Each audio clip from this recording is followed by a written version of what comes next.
Kata Imam Ibnu Abil Izzi, orang yang menyelisihi tentang masalah memandang wajah Allah ini adalah Jahmiyah, Mu'tazilah, dan orang-orang yang mengikuti mereka dari kalangan Khawarij dan Syiah Imamiyah. Jadi mereka-mereka ini beranggapan kita tidak bisa melihat wajah Allah. Ahwat Satpam coba keluar lagi untuk mengusir anak-anak yang ribut. Ucapan mereka itu batil dan tertolak berdasarkan kitab Allah dan sunnah. Telah berkata tentang tetapnya bisa memandang wajah Allah itu para sahabat, para tabi'in, imam-imam al-Islam yang dikenal keimamannya dalam ad-din, juga ahlul hadis, dan semua kelompok ahlul kalam yang menisbatkan diri kepada ahlus sunnah wal jamaah. Kemudian Ibnu Abil Izzi pun menjelaskan tentang pentingnya masalah ini. Kata beliau, wa hadhil mas'alatu min asrafi masaili usuluddin wa ajaliha wa hiya al-ghayatu allati shammara ilaiha al-mushammirun wa tanafasa al-mutanafisun wa hurimaha alladhina hum an rabbihim mahjubun wa an babihi mardudun. Dan masalah ini merupakan masalah usuluddin yang paling mulia, paling penting. Dan ini merupakan tujuan yang orang-orang yang bersungguh-sungguh untuk mencapainya, mencapai bisa melihat Allah. Dan orang yang berlomba untuk menujunya, dan telah dihalangi atau diharamkan orang-orang yang memang dihalangi dari melihat Allah dan ditolak dari pintunya. Kemudian Imam Ibnu Abil Izzi pun menjelaskan bahwa firman Allah dalam surah Al-Qiyamah 22 itu yang menyatakan pada hari itu ada wajah-wajah yang cerah karena bisa melihat kepada Allah. Ayat ini merupakan dalil yang paling jelas tentang masalah ini. Adapun orang-orang yang enggan memahami ayat ini kecuali dengan mentahrif dan mereka katakan ini takwil, maka mentakwil nas-nas tentang janji tentang surga neraka hisab itu lebih ringan daripada mentakwil dalam bab ini, dalam bab bisa memandang wajah Allah. Kalau mentakwil surga, neraka, hisab itu saja sudah salah, padahal itu lebih ringan. Apalagi mentakwil tentang masalah ini, lebih berat. Tidaklah orang-orang yang batil itu ingin mentakwil nas-nas dan mentahrif dari makna yang sebenarnya, kecuali karena dia illa wajada ila dzalika minas sabil ma wajada muta'awil hadhihi nusus, kecuali dia menemukan jalan seperti jalan yang ditemukan oleh para ahli takwil tentang nas ini. Kemudian Imam Ibnu Abil Izzi menjelaskan bahayanya takwil.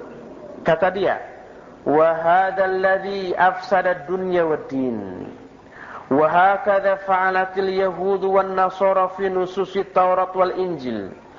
وَحَذَّرَنَا اللَّهُ أَن نَفْعَلَ مِثْلَهُمْ وَأَبَى الْمُبْتِلُونَ إِلَّا سُلُكَ سَبِيلِهِمْ وَكَمْ جَنَى التَّأْوِيلَ الْفَاسِدَ عَلَى الدِّينِ وَأَهْلِهِ مِنْ جِنَايَةٍ فَهَلْ قُتِلَ عُثْمَانُ رَضِيَ اللَّهُ عَنْهُ إِلَّا بِالتَّأْوِيلِ الْفَاسِدِ وَكَذَا جَرَى فِي يَوْمِ الْجَمَلِ وَالصِّفِّينِ وَمَقْتَلِ الْحُسَيْنِ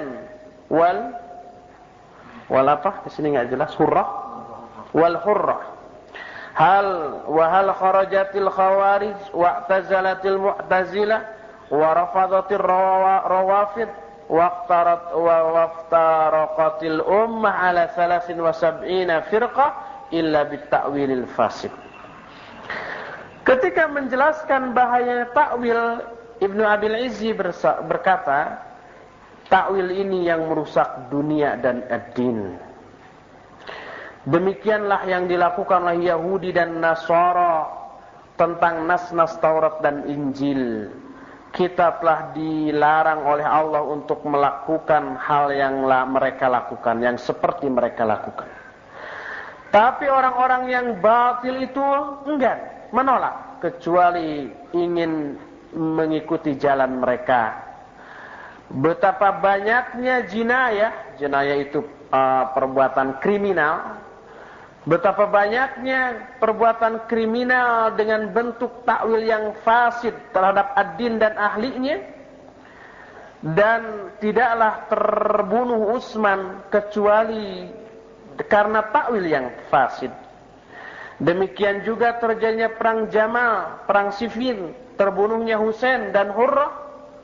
Dan tidaklah keluar Khawarij, tidaklah menyempal Mu'tazilah, tidaklah menentang kaum Rawafid, kaum Syiah, dan tidaklah umat ini terpecah menjadi 73 golongan, kecuali semua itu disebabkan karena takwil yang fasid. Jadi munculnya berbagai macam penyimpangan itu karena takwil. Kemudian Ibnu Abil Izzi menjelaskan pula tentang maksud kandangan ayat tentang bisa memandang Allah ini dari dua aspek. Aspek pertama adalah pemahaman terhadap nas, terhadap redaksi dari ayat itu. Kemudian aspek yang kedua, pemahaman para ulama salaf tentang nas ini. Adapun aspek pertama,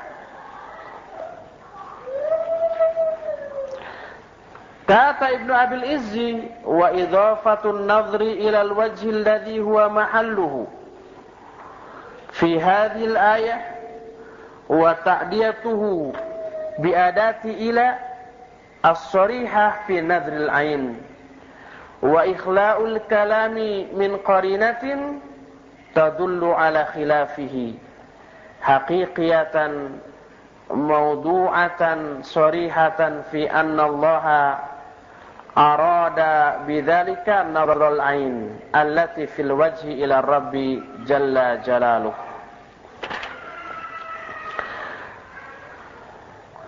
Menyandarkan pandangan kepada Allah yang dianggap mustahil dalam ayat ini, alladzi huwa mahaluhu bid, yang merupakan maksud yang dimaksud dalam ayat ini, dan penggunaan lafaz ila, kan ila rabbiha nazirah, ila itu menjelaskan bahwa yang dimaksud memandang itu adalah memandang mata yang memandang kepada wajah Allah.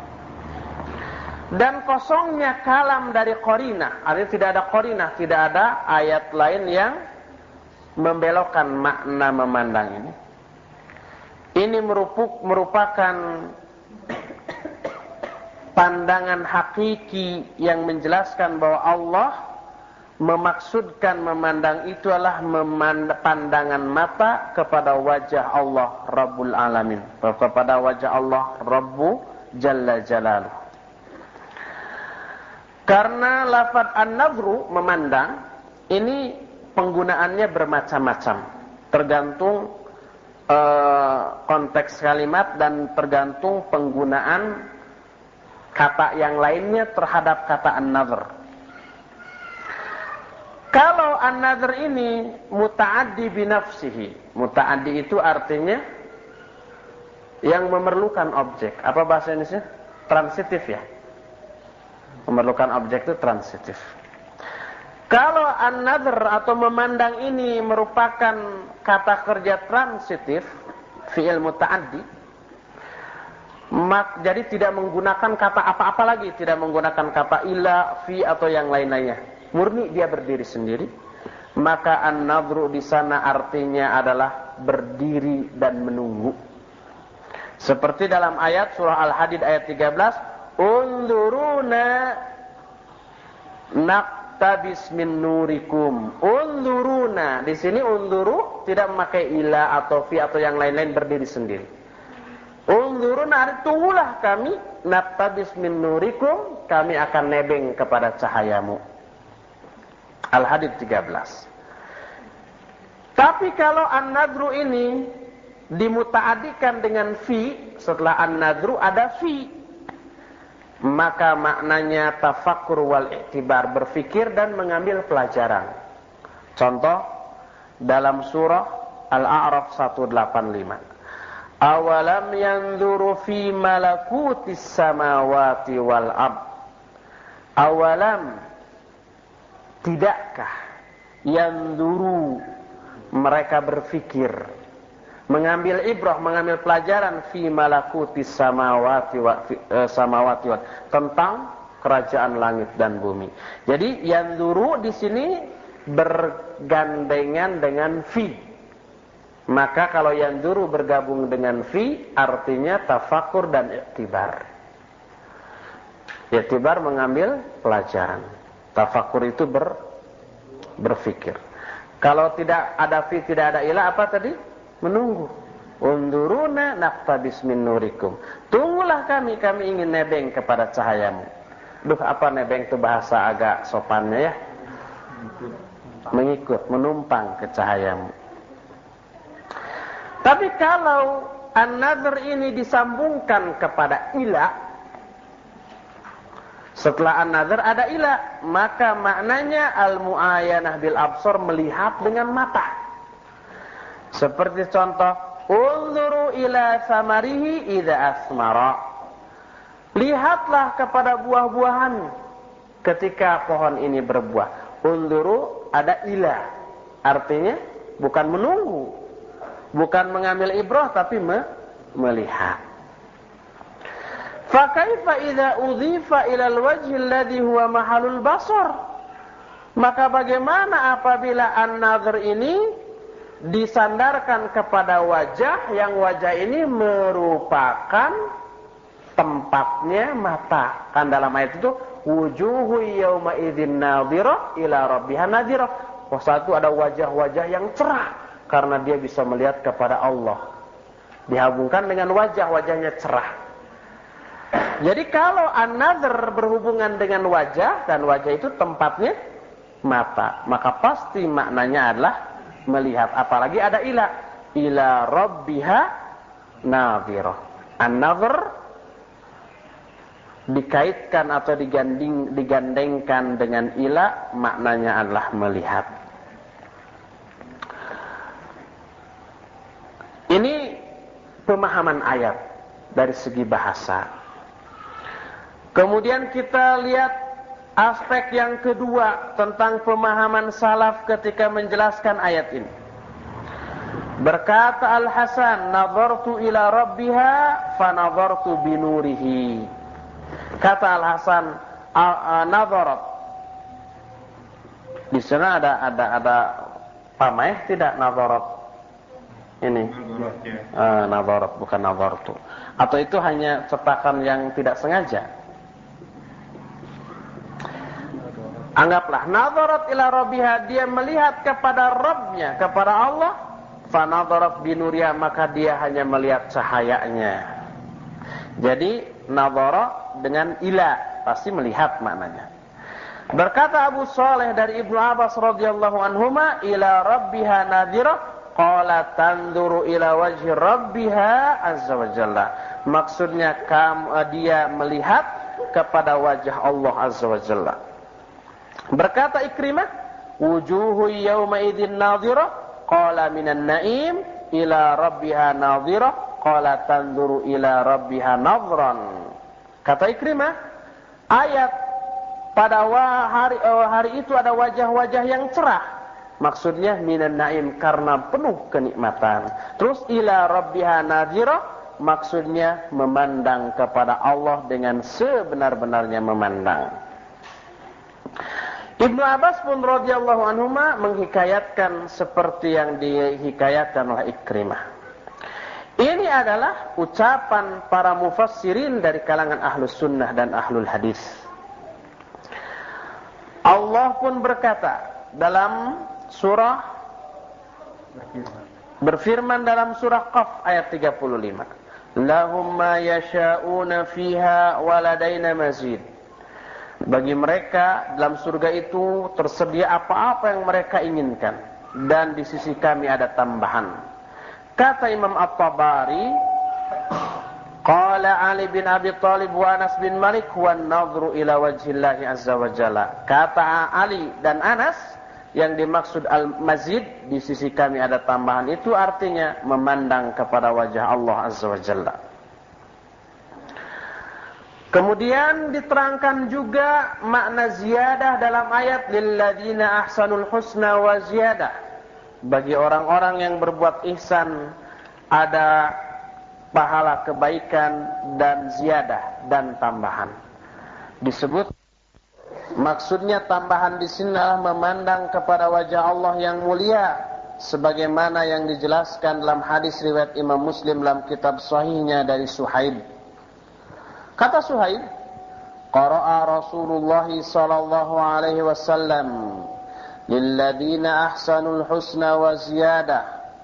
Qala idza dakhala ahlul jannatil jannah wa ahlun narin nara nada munadin ya ahlal jannah inna lakum indallahi maw'idan yuridu ay yanjizakumuhu fayaquluna ma huwa alam yuthqil mawazinana wa yubayyid wujuhana wa yudkhilna al-jannah wa yujirna minan nar fayakshiful hijab fayanzuruna ilayhi fama a'tahum syai'an ahabbu ilayhi minan nadhri ilayhi wa hiya az-ziyadah. Kata Suhaib, Rasul SAW membaca ayat ini, surah Yunus ayat 26. Kata Allah dalam surah Yunus ini, dan bagi orang-orang yang berbuat baik ada pahala kebaikan, waziyadah dan tambahan. Apa yang dimaksud tambahan? Kata Rasul SAW, bila ahlu surga sudah masuk surga dan ahli neraka telah masuk neraka, maka berserulah seorang penyeru, hei ahli surga, sesungguhnya bagi kalian di sisi Allah ada janji yang ingin Allah sempurnakan kepada kalian. Maka berkatalah ahli surga, apakah itu janji itu? Bukankah dia, yaitu Allah, sudah memberatkan timbangan amal kebaikan kami? Bukankah dia pun sudah memutihkan atau mencerahkan wajah-wajah kami dan memasukkan kami ke dalam neraka serta menyelamatkan kami, memasukkan kami ke dalam surga dan menyelamatkan kami dari neraka? Lalu Allah menyingkapkan hijabnya. Lalu para ahli surga pun memandang kepadanya. Maka tidak ada satupun pemberian Allah kepada mereka yang lebih mereka sukai dibandingkan dengan memandang kepada Allah. Inilah yang dimaksud dengan az-ziyadah atau tambahan. Ada lagi riwayat lainnya dengan sanad yang bermacam-macam dan lafaz-lafaz yang berlainan, tapi maknanya sama, bahwa ziyadah yang dimaksud dalam ayat ini adalah memandang kepada Allah Azza wa Jalla. Demikian pula penafsiran para sahabat ridwanullahi alaihim ajmain. Juga riwayat Ibnu Jarir tentang hal ini dari jamaah, dari sekelompok sahabat, di antaranya Abu Bakar As-Siddiq, Hudzaifah, Abu Musa Al-Asy'ari, Ibnu Abbas radhiyallahu anhum ajmain. Di antara dalil-dalil tentang masalah ini, bahwa yang dimaksud memandang di sana adalah memandang wajah Allah, adalah surah Al-Mutaffifin ayat 15. Kata Allah, kalla innahum ar-rabbihim yawma idzin lamahjubun.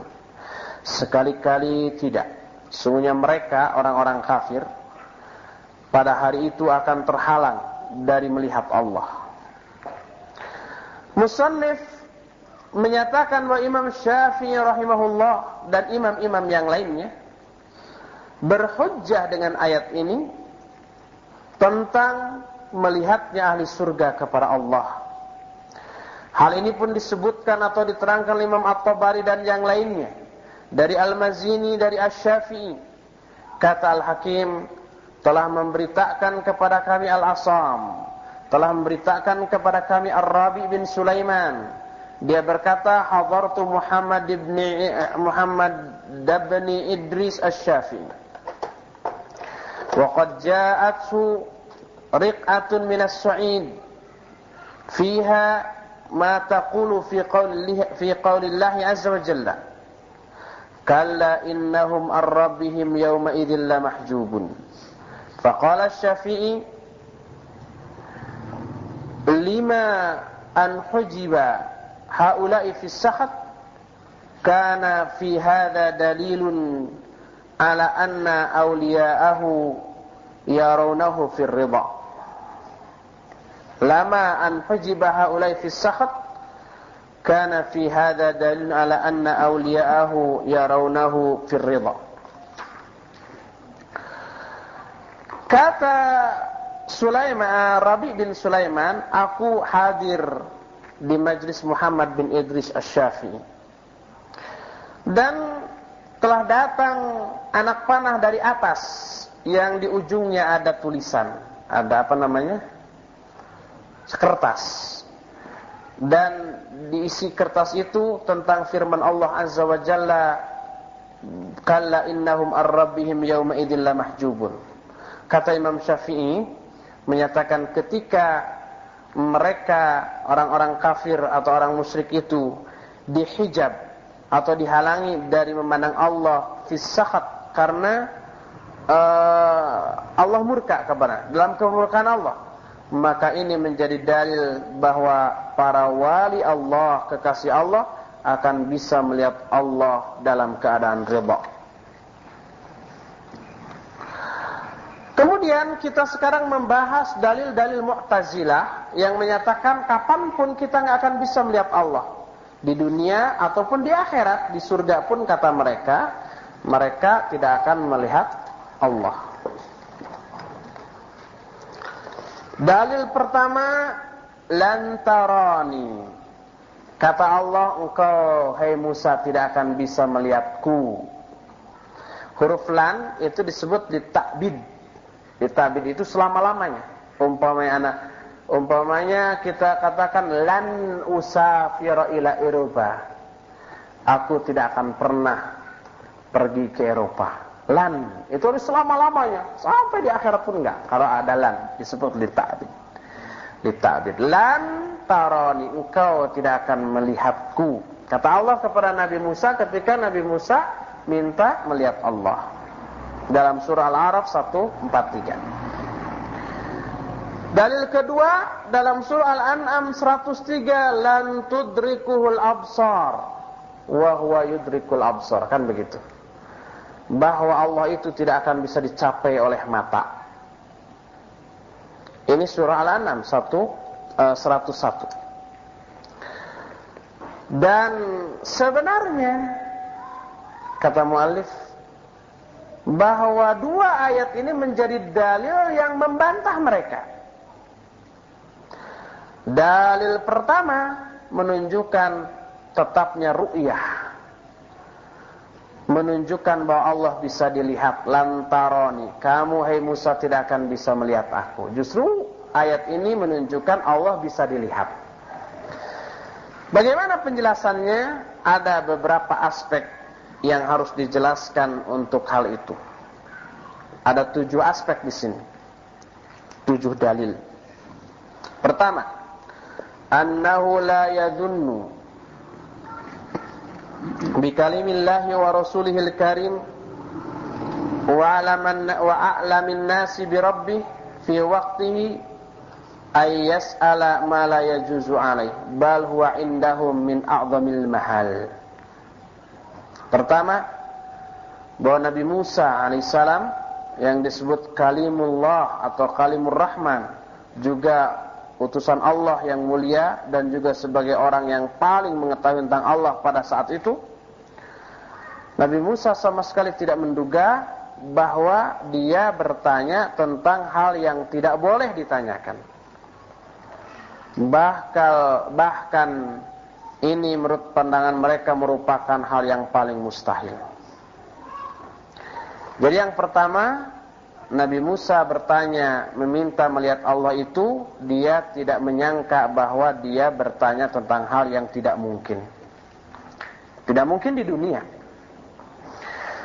Kedua, annallaha lam yunkir alaihi su'alah, walamma sa'ala Nuhu rabbahu najata ibnihi angkara su'alah, wa qala inni a'idzuka an takuna minal jahilin. Kedua, Allah tidak mengingkari pertanyaan Nabi Musa, tidak melarang kepada Nabi Musa. Tapi kalau Allah melarang pasti dijelaskan, seperti ketika Nabi Nuh alaihissalam meminta kepada Allah agar diselamatkan anaknya, si Kan'an. Dan Allah memungkiri. Kata Allah, inni a'idzuka an takuna minal jahilin, saya nasihatkan kepada engkau agar engkau tidak termasuk orang-orang bodoh. Bahkan diingkari bahwa si Kan'an ini laisa min ahlika, bukan dari keluargamu. Jadi kalau bertanya tentang hal itu tidak boleh, pasti diingkari. Seperti halnya Nuh alaihissalam. Ketiga, bahwa firman Allah lan tarani, tidak dikatakan inni la ara, atau tidak dikatakan la tajuzu ru'yati, atau tidak dikatakan lastu mar'i, lastu bimar'i. Ini dalam bahasa Arab. Kalau dalam bahasa Indonesia ya sama-sama saja diinikannya, diterjemahkan. Aku tidak terlihat, atau aku tidak boleh bagimu melihat, tidak mungkin bagimu melihat aku, atau aku tidak bisa dilihat gitu. Perbedaan antara jawaban-jawaban itu jelas. Contoh, engkau melihat bahwa di lengan baju seseorang ini ada batu. Kalau orang Arab, lengan bajunya itu biasanya gombrang. Tahu gombrang? Longgar, gede. Kadang-kadang kalau sholat dimasukkan tangan ini ke lengan bajunya. Kalau dingin, sehingga terselimuti tangannya. Engkau lihat kalau ada seseorang di lengan bajunya ini ada batu. Lalu orang lain menyangka bahwa itu makanan. Lalu dia berkata kepada orang yang di lengan bajunya ini ada batu, innaka lan ta'kulahu. Oh, engkau barangkali tidak akan memakannya. Pakai lan ta'kulahu. Dan ini menunjukkan bahwa Allah Subhanahu wa taala bisa terlihat dan akan terlihat. Tapi Musa tidak mengira bahwa kekuatan pandangannya di negeri ini sangat lemah sebagai kekuatan manusia ketika melihat Allah Subhanahu wa taala, sehingga tidak akan mampu. Apalagi kata Allah, lihatlah gunung itu, kalau gunung itu tetap ada di tempatnya, engkau bisa melihatku. Lalu Allah memperlihatkan diri kepada gunung itu, dan gunung itu hancur sampai Nabi Musa alaihissalam pingsan karenanya. Gunung aja yang segitu angguh, terbuat dari batu segala macam, yang diledakkan oleh dinamit pun paling hanya hancur bagian itunya saja, tidak akan seluruhnya. Tapi ketika melihat Allah, gunung itu hancur seluruhnya sampai Nabi Musa pingsan. Apalagi kalau Nabi Musa yang melihat Allah.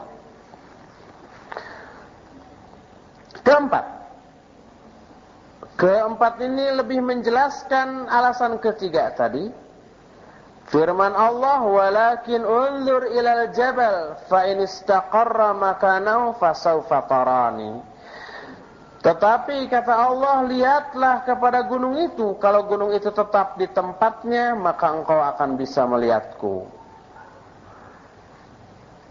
Maka Allah memberitahukan kepada Musa bahwa gunung dengan begitu kuat dan tangguhnya, ketika Allah memperlihatkan diri di negeri ini di dunia ini kepada si gunung, tidak akan kuat, hancur. Maka bagaimana dengan manusia yang diciptakan dalam keadaan lemah?